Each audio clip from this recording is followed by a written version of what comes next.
大家好，我是戴眼镜拿着话筒的拉塞偏偏。在你们的记忆里，看过的第一部动画片是什么？圣斗士星矢、灌篮高手、哆啦 A 梦，还是喜羊羊、熊出没？大家可以在弹幕里打出来。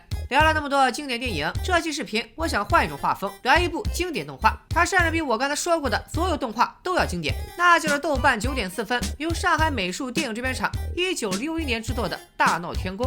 说到这里，肯定有小伙伴会问，西游题材的影视作品那么多，孙悟空的形象更是多种多样，为啥要说一部年代如此久远的动画片？原因很简单，我想让更多年轻的朋友有机会回溯经典，了解中国动画史上的里程碑，体验一下什么叫真正的神作。在这部神作里，桃心脸、皇上衣、束腰虎背短裙的孙悟空形象，成为了很多人永恒的记忆。让我们闲话少说，来好好看看这部传说中的动画。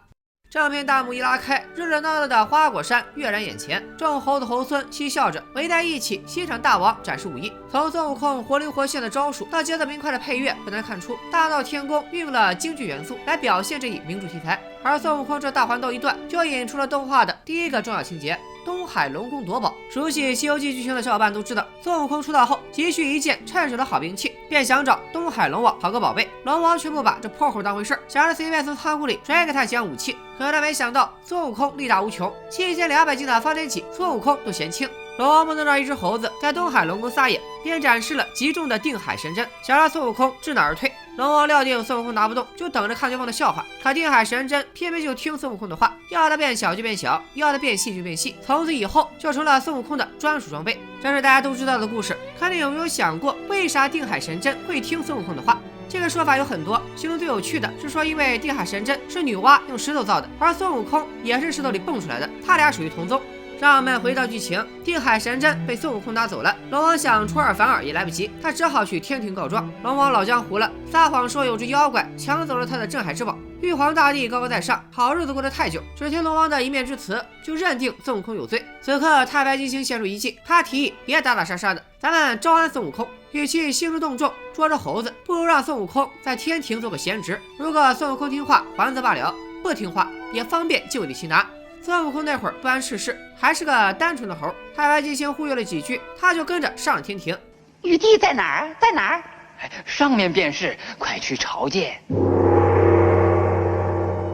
仅仅是几个画面，就暗示了导演赋予了大闹天宫的现实意义。尽管孙悟空上天庭来领官职，可他和玉皇大帝并不是一个阶级的人，所以整个入职过程，孙悟空和玉帝没有一个画面同框过。接下来，职场新人孙悟空刚体会初入社会的欣喜没多久，就逐渐发现自己与社会格格不入。职场里有小人阿谀奉承，有领导狐假虎威，孙悟空却还是一如既往的我行我素。既然此处不适合爷，爷还是回花果山逍遥自在。孙悟空挂起了齐天大圣的旗号，要与玉皇大帝平起平坐。玉皇大帝从未见过如此厚颜无耻之猴，他不容许任何人藐视天庭，便派了天兵天将去花果山收服妖猴。照理说，天庭为正，孙悟空为反，邪不压正才正常。可下凡的天兵天将轮番上阵，都让孙悟空三下五除二打得落花流水。大闹天宫把对战场面设计得妙趣横生，尤其哪吒风火轮这一段，放到现在看也不是创意。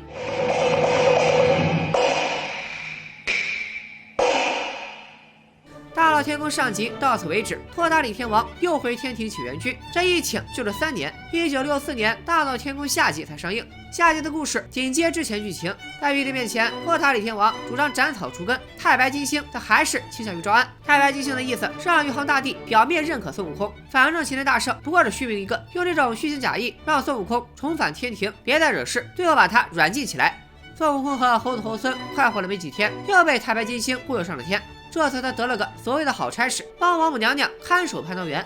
也不知道玉皇大帝咋想的，孙悟空法力再高强，本质上也是只猴，猴子哪有不爱吃水果的？土地公公千来万来叮嘱孙悟空，蟠桃盛会之前千万不能吃桃。孙悟空一听，你给我立 flag 呀，那我可得吃。他在蟠桃园里吃饱了就睡，睡饱了就吃。等七仙女奉王母娘娘之命摘仙桃，孙悟空才想起蟠桃盛会就要开始了。他觉得自己一定也有入场券。七仙女瞧不上一只猴子，只说蟠桃盛会邀请了各路神仙，就是不会邀请看桃园的孙悟空，就差直说你就是个种植园的保安。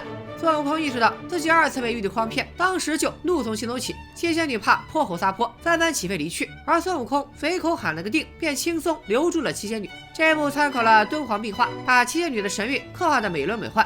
孙悟空想报复玉帝，便趁蟠桃盛宴开始前混入其中。他喝了不少美酒，还打包了宴席上的美食，准备给猴子猴孙送一趟外卖。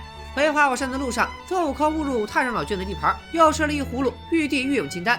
仙桃加金丹，让孙悟空的法力更高强了。他甚至在花果山刻登了王母的蟠桃树，让猴子猴孙们也都能长生不老。这可气坏了王母娘娘。在《西游记》中，王母是地位仅次于玉帝的神仙，掌管天庭的所有仙女。孙悟空惹了他老人家，那可比揍哪吒一顿严重多了。再加上孙悟空偷吃玉帝的专属金丹，这下连太白金星也不好再劝和。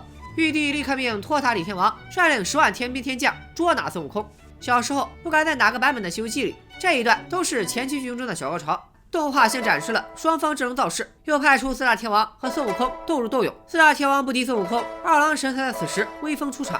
这里的二郎神形象凶神恶煞，与我们后期在影视剧里看到的各种英俊版的二郎神颇为不同。可是他在这里是绝对的反派。孙悟空二郎神缠斗的同时，小猴子们却不敌天兵天将。孙悟空灵机一动，几招障眼法甩开二郎神，重回地面。花果山周围早有重重埋伏，孙悟空便拿出了看家本领72变。只有长着第3只眼的二郎神才能看清孙悟空的真面目。孙悟空先化换成鸟，再变身成鱼，一会儿是松鼠，一会儿是仙鹤，和二郎神炫技，炫得不亦乐乎。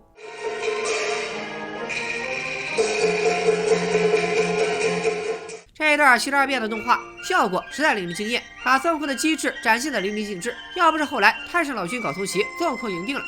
可玉帝想要处死孙悟空也不容易，刀砍不断他的头，火烧不着他的身体。太上老君立刻献计，把孙悟空关进灵丹。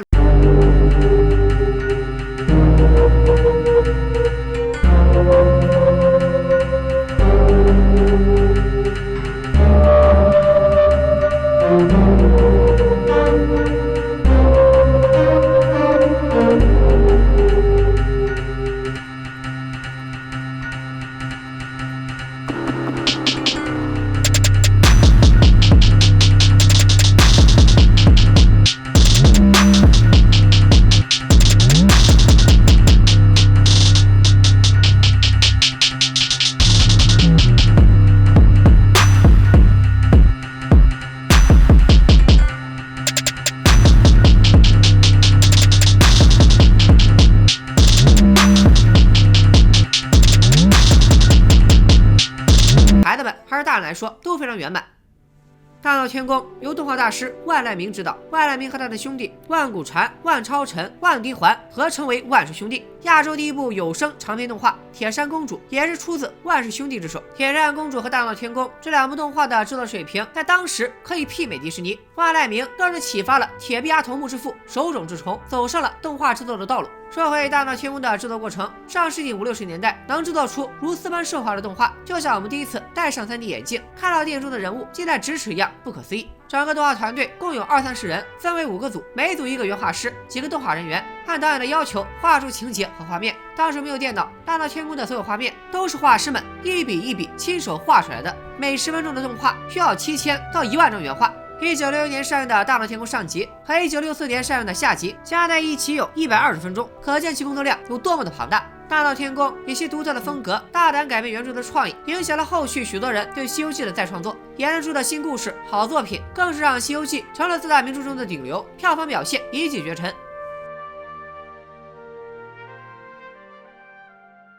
拜了个拜。